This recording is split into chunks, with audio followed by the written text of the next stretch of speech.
يا أيها الذين آمنوا اركعوا واسجدوا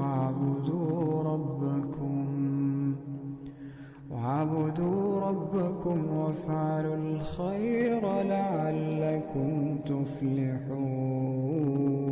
Assalamu alaikum mes sœurs, j'espère que vous allez bien en regardant cette nouvelle vidéo. On se retrouve aujourd'hui mes sœurs autour d'un sujet que vous étiez nombreuses à me suggérer, notamment avant le mois du Ramadan. Vous l'avez compris mes sœurs, le sujet d'aujourd'hui concerne le mois du Ramadan et surtout ses préparatifs, comment se préparer avant le Ramadan.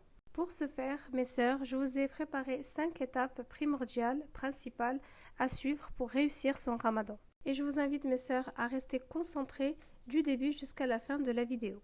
Et nous allons commencer bi'idhnillah, mais avant cela, nous allons prier sur le prophète sallallahu alayhi wa sallam. اللهم صل على محمد وعلى آل محمد كما صليت على إبراهيم وعلى آل إبراهيم وبارك على محمد وعلى آل محمد كما باركت على إبراهيم وعلى آل إبراهيم في العالمين إنك حميد مجيد. Avant de commencer mes sœurs, j'aimerais définir ce que c'est que le mois du Ramadan, notamment pour les sœurs reconverties qui ne connaissent pas forcément. Il faut savoir mes sœurs que le mois du Ramadan est le 9e mois du calendrier hégirien et qui comporte généralement 30 jours. C'est pendant ce mois du Ramadan que le Coran fut révélé sur notre prophète sallallahu alayhi wa sallam et plus particulièrement durant la nuit du destin. Le Ramadan est un mois très particulier et très important en islam puisqu'il contient l'un des 5 piliers de l'islam qui est le jeûne et qui nécessite une abstention de boire, de manger mais aussi d'avoir des relations intimes. Alors pourquoi le Ramadan est un mois béni? Comme on l'a cité précédemment, puisqu'il contient donc la révélation du Coran, la nuit du destin, il contient aussi le jeûne qui est surélevé en degrés et c'est un mois du pardon et aussi un mois de paix, déjà avec nous-mêmes et avec notre entourage, mais également avec notre Créateur. C'est pendant ce mois sacré que le croyant est le plus proche de son Créateur et c'est là que les invocations sont exaucées. Et également dans ce mois béni, les portes de l'enfer se ferment tandis que celles du paradis s'ouvrent, pendant lequel les diables sont enchaînés et les anges éparpillés par milliers. Et on n'oublie pas mes sœurs que le Ramadan c'est le mois des grosses récompenses et c'est vraiment à ce moment-là qu'il faut rien lâcher, qu'il faut redoubler d'efforts dans la prière, dans le jeûne, dans les invocations, dans l'accomplissement des adorations, de faire des aumônes, mais vraiment de multiplier ces efforts et Allah nous récompensera davantage. Et maintenant mes sœurs, nous allons voir qui peut jeûner le mois du Ramadan. Personne musulmane ayant atteint l'âge de la puberté, fille ou garçon, doué de raison, c'est-à-dire ayant toutes ses capacités mentales, et surtout qui est en capacité de jeûner toute une journée. Cependant, mes sœurs, comme vous le savez, le jeûne est strictement interdit pour la femme qui est en état de menstru ou de lochi. Voilà mes sœurs, un petit résumé de ce qui est le Ramadan. J'espère avoir résumé les points principaux de ce mois béni. Et maintenant, mes sœurs, nous allons voir quelles sont les étapes pour bien se préparer pour le Ramadan. Et nous allons commencer bi'idhnillah avec la première étape et le premier point, c'est le fait de soigner son comportement, son langage et aussi son apparence physique. Pour le comportement, mes sœurs, cela définit tout ce qui est bienveillance, de la bonté, l'entraide, la compassion, la maîtrise de sa colère, de sa nervosité. Essayez vraiment d'avoir un meilleur comportement. Pour le langage, mes sœurs, il faut éviter absolument la vulgarité et surtout, mes sœurs, éviter les mots vulgaires qu'on banalise actuellement qui malheureusement pèsent très lourd sur la balance. Concernant la tenue vestimentaire, mes sœurs, il est important en ce mois béni, mes sœurs, d'avoir une tenue vraiment correcte, c'est-à-dire qu'elle soit longue, bien couverte, couvre tout le long de votre corps et évidemment qu'elle soit plus large et plus ample. Et sachez, mes sœurs, que vous serez récompensées pour chaque effort effectué et vous serez élevés en degrés. Le deuxième point, mes sœurs, serait le fait de énumérer ses objectifs.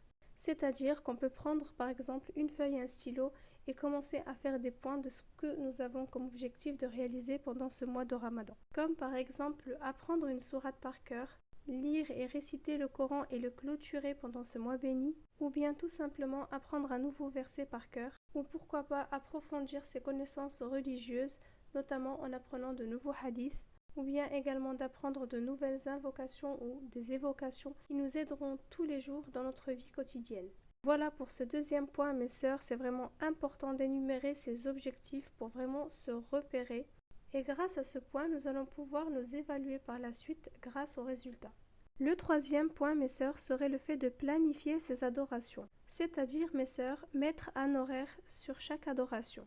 Je sais que pendant le ramadan, certaines sœurs se retrouvent dans la cuisine à préparer à manger et ce n'est pas évident pour tout le monde. C'est pour cette raison que j'ai rajouté ce point qui est le fait de planifier ces adorations avec les horaires pour que vous puissiez vous organiser et planifier des horaires qui vous seront adaptés en fonction de votre routine ramadanesque. Et c'est vraiment très important, mes sœurs, de planifier ces adorations avec les horaires.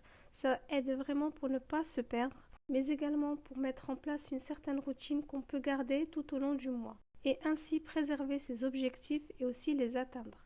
Un autre conseil, mes sœurs, c'est le fait de se focaliser sur un objectif à la fois tout au long du mois. Si vous vous focalisez sur tous les objectifs à la fois, vous allez finir par vous perdre et vous enlacer et finir par tout lâcher. Donc le mieux, c'est de faire un objectif après l'autre. Et à ce sujet, le prophète sallallahu alayhi wa sallam a dit « La meilleure œuvre est celle qui est constante, même si elle est petite. » Et encore une fois, mes sœurs, on fait selon nos capacités physiques et mentales. Le quatrième point, mes sœurs, serait le fait de préparer une liste d'invocations que vous allez sûrement utiliser durant tout le mois du Ramadan. En effet, mes sœurs, il existe beaucoup d'invocations et aussi d'évocations. Cependant, chacun de nous a ses préférences en fonction de ses besoins. Comme je l'ai dit précédemment, mes sœurs, il faut rester focalisé, c'est-à-dire vraiment ne pas se perdre. Et pour cela, on n'hésite pas à préparer cette petite liste d'invocations que nous aurons besoin et bien sûr avec lesquelles nous allons invoquer tout le long du mois de Ramadan. N'oublions pas, mes sœurs, que pendant ce mois, les invocations sont exaucées. Donc il faut vraiment multiplier ces invocations sans cesse, sans arrêt, pendant la prosternation, après la salat. On n'hésite pas à invoquer, mes sœurs. Vraiment, c'est très important. On peut même se permettre d'invoquer tout au long de la journée. Et sachez, mes sœurs, que la force de l'invocation peut changer un destin. Si vraiment, mes sœurs, j'ai un autre conseil à vous donner, c'est vraiment de multiplier les invocations, mais vraiment d'une façon abondante. Et vraiment profiter, c'est le mois des invocations et c'est le mois où les portes du paradis vraiment elles sont ouvertes et celles de l'enfer sont fermées. Donc vraiment ça veut tout dire. Les invocations elles montent direct et elles sont exaucées. Et pour le dernier point, mes sœurs, ce serait le fait de profiter de ces 30 jours du Ramadan pour faire le grand nettoyage. Attention mes sœurs, je ne parle pas du grand ménage que nous faisons à la maison puisque ça on le fait tous les jours, mais plutôt vraiment faire le vide des mauvaises choses qui multiplieraient les péchés et qui malheureusement sont souvent banalisés. Essayez mes sœurs de faire vraiment le maximum, un grand effort pour Allah, pour ce mois béni, vraiment d'arrêter tout ce qui est péché, tout ce qui relève de la musique, des films, des séries, des mauvaises fréquentations et tout ce qui va à l'encontre de notre religion. C'est un mois qui ne dure pas longtemps, nous devons vraiment en tirer ce qui est meilleur pour nous mes sœurs. Pour les sœurs qui portent des faux ongles, bien des faux cheveux, des faux cils, s'il vous plaît mes sœurs, il faut retirer tout ça. Également pour les sœurs qui se maquillent beaucoup, c'est le moment d'arrêter. Au moins arrêter pendant le mois du Ramadan, c'est vraiment important mes sœurs. Et penchez-vous plus mes sœurs sur l'apprentissage de la religion, au moins pendant ce mois béni. Ça sera peut-être l'occasion pour vous, mes sœurs, de découvrir la religion d'une autre manière et aussi de vous rapprocher de notre Seigneur, même de changer les mauvaises habitudes si vous en aviez.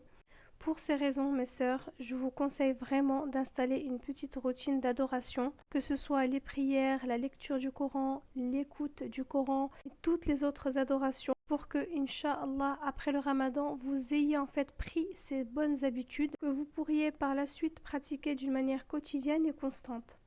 Autre chose, mes sœurs, avant de clôturer cette vidéo, c'est sur le fait de pardonner, c'est-à-dire, mes sœurs, que pendant ce mois béni, Allah Azzawajal vraiment pardonne tous nos péchés, nous remet notre compteur à zéro. Et c'est pour cette raison que nous, en tant que créatures, on se doit de pardonner, du moins faire un effort de pardonner, de passer à autre chose et vraiment d'essayer d'oublier, malgré que parfois c'est dur. Et on essaie quand même de faire ce pas qui est parfois difficile. Et c'est au final un mal pour un bien, puisqu'on libère notre cœur de ce gros fardeau.